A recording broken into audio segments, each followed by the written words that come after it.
Our second scripture lesson this morning is the continuation of Luke's gospel in the 4th chapter. Then Jesus began to say to them, "Today the scripture has been fulfilled in your hearing." All spoke well of him and were amazed at the gracious words that came from his mouth. They said, "Is this not Joseph's son?" He said to them, "Doubtless you will quote to me this proverb, 'Doctor, cure yourself.' And you will say, 'Do here also in your hometown the things that we have heard you do in Capernaum.' And he said, 'Truly, I tell you, no prophet is accepted in his hometown.'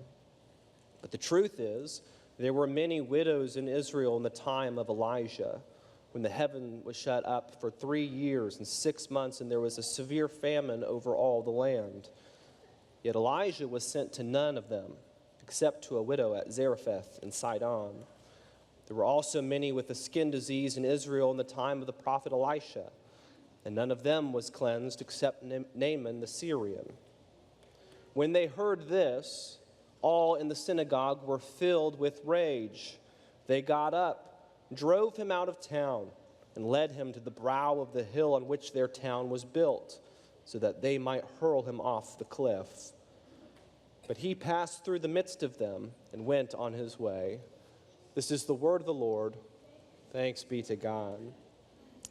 So the first scripture lesson that we read this morning depicts a buzzing town, excited about the reputation of this person that is filled by the Spirit, this Jesus, who begins to teach in their synagogues, and the scripture tells us, and was praised by everyone. And like John Debevoise mentioned last week, Jesus was given the opportunity to stand in the temple to read the scroll, and this was a place of honor. They were respecting this reputation that preceded him. And this is the scripture he chose to read, that of good news, agreeable news, that a message that the community wanted to hear. This was in line with what they expected, what they hoped to hear from a person like Jesus. Scriptures say the eyes of all in the synagogue were fixed on him. Pin drop silence. Wow. Great news. Thumbs up. There's consensus here. The people are quite happy with what they're hearing. All spoke well of him and were amazed at the gracious words that came from his mouth. The celebrity, this hometown hero, was bringing a little honor to their little spot on the map. And just by their proximity to him, they experience a certain gratification. They swell up with pride. This is our Jesus. What's your claim to fame? Have you had any proximity with any person that has some degree of fame? I went to college with someone who was a contestant on the show The Bachelor. Have you heard of the show The Bachelor? She won. She was picked at the end. I went to college with this person, and when that season was airing, and when people were talking about that show, you better believe I was pretty quick to insert myself into the conversation and say, "Oh, well, yes, I know her. In fact, I have her phone number. This is true." Now, that does not make me cool at all. It turns out there's no way she even remembers my name today, and she certainly didn't remember my name 10 years ago. She was maybe a little more than an acquaintance. But just the sense of I know someone, have met someone, have talked to someone, had some degree of relationship with someone who the larger world is seeing, there's a tendency in us to try to bolster our own sense of worth or reputation. That's really sort of the vibe of the city in this moment. Jesus is sort of removed from this place. They're having to actually sort of remember his larger connection to the place, but the swelling pride is a part of their willingness to accept his message. That was the vibe. The people were enjoying it. They're eating it up, and all was hunky-dory until it was not. There is a quick pivot in the story. From wow to woe. Is this not Joseph's son, they asked? And maybe this is with an air of scrutiny or doubt. Isn't he just a regular guy? Or maybe it was authentic bewilderment. Is this really Joseph's son, this person speaking with such great authority? But it challenges Jesus nonetheless, and he responds strongly and directly. He says things that ruffles feathers, phrases that have connotations. As he's talking about the prophets of Elijah and Elisha, he's pointing out stories that the people would know and that they would have to contend with in a certain way.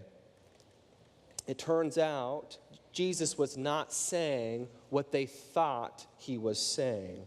By lifting up these prophets in these particular stories, moments where the faithful were scolded for their inclusion, Elijah and Elisha would be under scrutiny for their inclusion of those who are outside of Israel.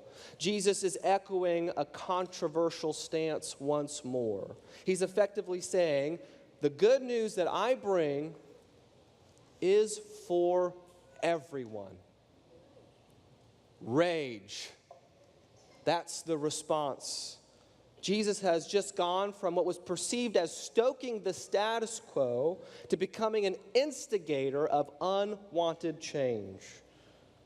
Now, the inclusion, the good news for all, is the most important idea of this story, but it's not the largest moment of the story.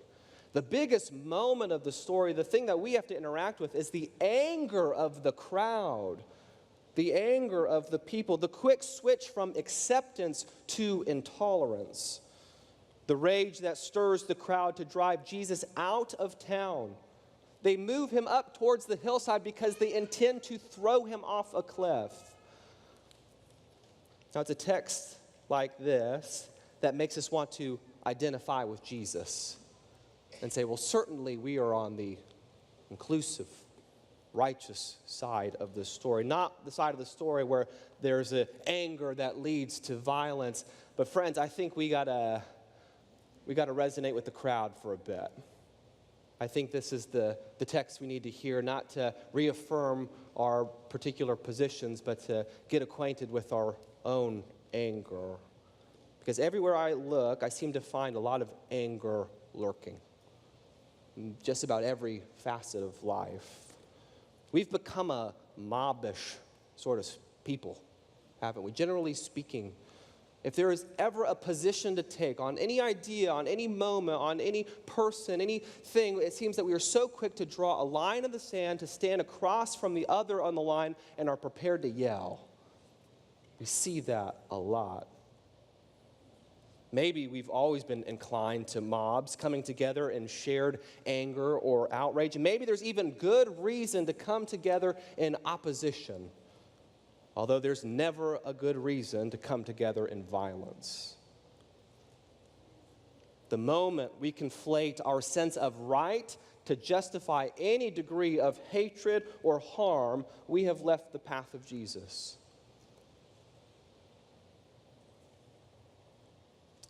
This is an issue of the heart, not just manifested violence, not just physical harm.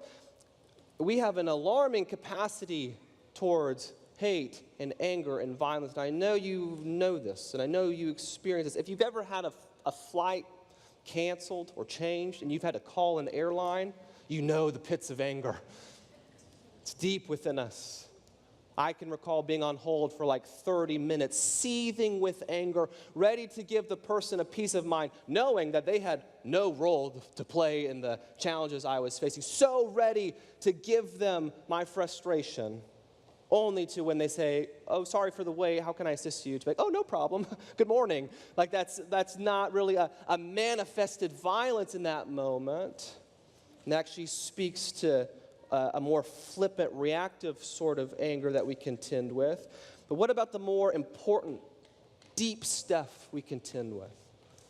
When we feel strong conviction, when we feel the polarization of a country, even though our anger may not materialize into physical violence, Jesus' words on his Sermon on the Mount come to mind rather quickly.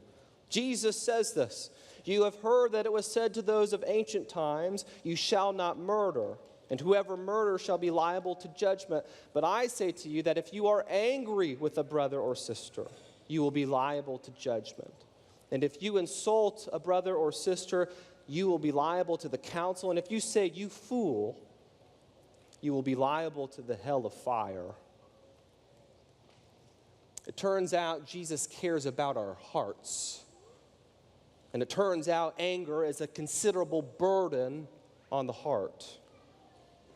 When's the last time you were just flooded with anger,